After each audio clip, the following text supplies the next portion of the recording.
that we are well equipped to manage emergencies. It's a word, and a lot of times we spell it right, we pronounce it right, but do we know what to do when it happens? Do we even know when something is an emergency?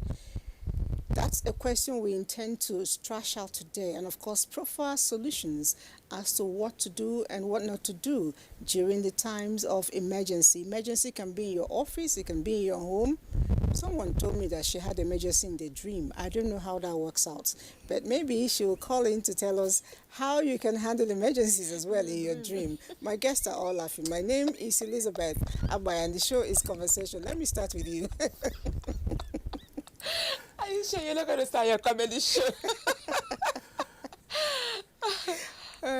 Dr. Iwagu, maybe you get to know you, but I know you're a farmer, but beyond farming, you do other things. Development sector. I'm the Executive Director, Center for the Right to Health. Okay.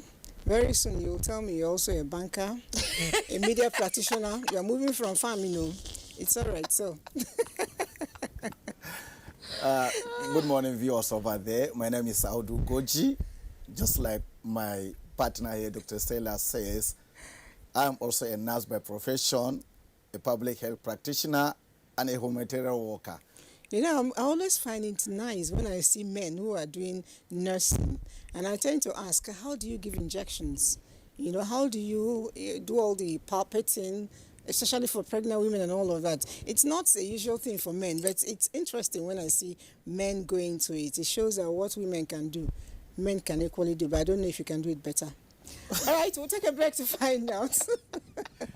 From the public, what do they understand by emergencies, and when it happens, what do they do?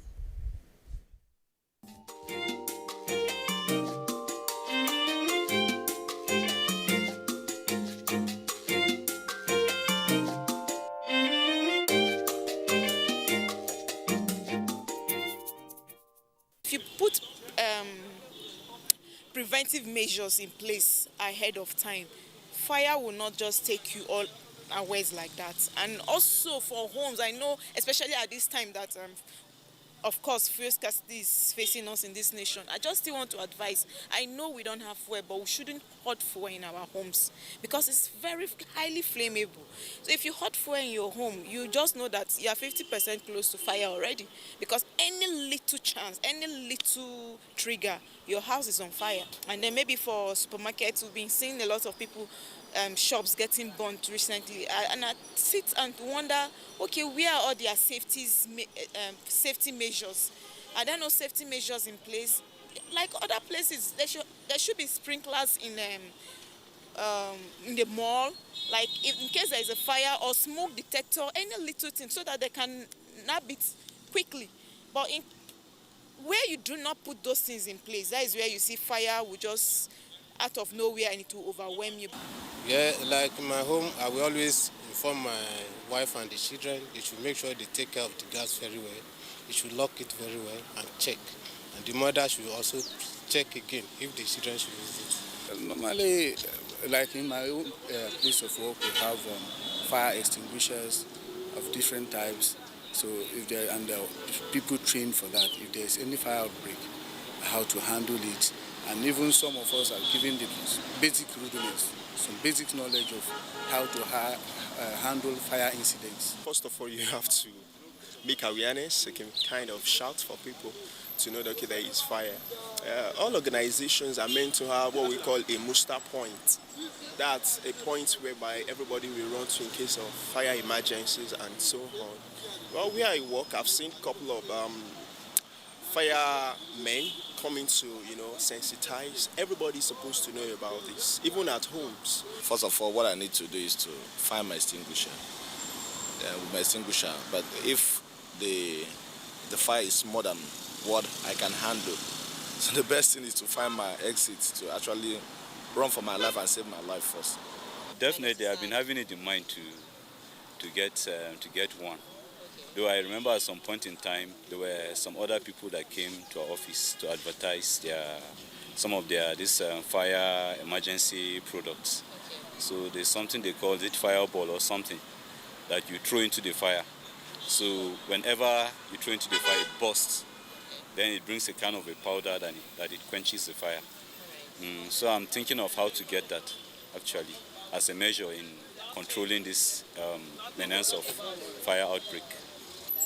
Yes, call emergency service or use the fire extinguisher or raise an alarm. There should be fire extinguishers around the house and the offices so that if eventually there is fire, it can be used. If it's at home, it should be sand locally, because not everyone that is licensed to all these fire extinguishers at home and fire detectors. So there should be sand and water available. Yeah, a fire extinguisher is highly advisable in your car. But in the case of your kitchen, you only need there's this towel they use. I think something like a blanket. Yeah, a blanket. You use blanket too, and a fire extinguisher. So.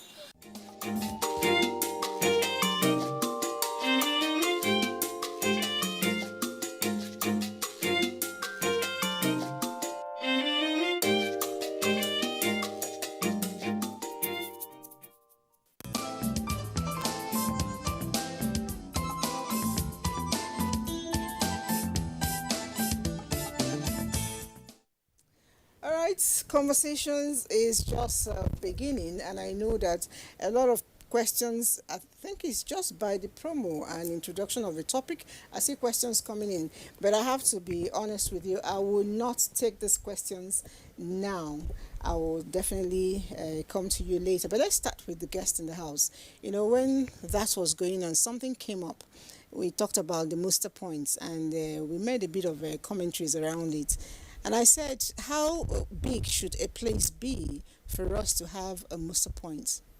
That's how I always say rightly, any area where or any residence or either office that has more than 25 people living with that area. 25 people or 25 rooms or 25 apartments? I need to know. No, it has to be people because People. we're talking about them. Okay. People. Yes. But Elizabeth, are you sure everybody know what a muster point is? That is another aspect. And People because don't actually- know. We're laughing here, whether it's a muster point or whisper Yeah, point people or don't even gossip know. point. Me, People I don't see it. even know I the see it muster as point. a What is refuse muster point point? because most muster points you see it on the door, Green. but I actually see that place as a parking store for a lot of refuse, rakes, and usually it's in office areas. Residential areas, I don't think I've ever seen. I live in a large compound, and we don't have either muster points or I don't know. Yeah, actually, because people are not enlightened, people are not knowledgeable about this muster point because Actually, they don't know. muster point is a gathering point. It's a point, is a place, a dedicated space where you live to gather, for people to gather and be accounted for. You understand? So if there's a fire or there's a building collapse, everybody know to run to that point. And before then, the point will be designated and there's a sign that says muster point. And it would have been communicated to everybody in the building so they know that is where to gather. So it's a place you gather and have a roll call so you know who has not been accounted for, who is still left in the building that we need to go for. When we do emergency preparedness or fire drill or emergency drill, every office is supposed to have an emergency drill. If you're a high rise, that is not the time to use the lift. If there's a fire, you're not using the lift, you have to run down. And that ought to be done on a regular basis, but without warning. So there should be an alarm that goes off, or somebody screams fire, or there's something that happens, and everybody know to run to that point. And it's a drill that ought to be done at least once every month, but on a day and time that is not known to anybody, because emergency doesn't give you appointments. And for me, they have a disability. Oftentimes, people with disability are not accounted for.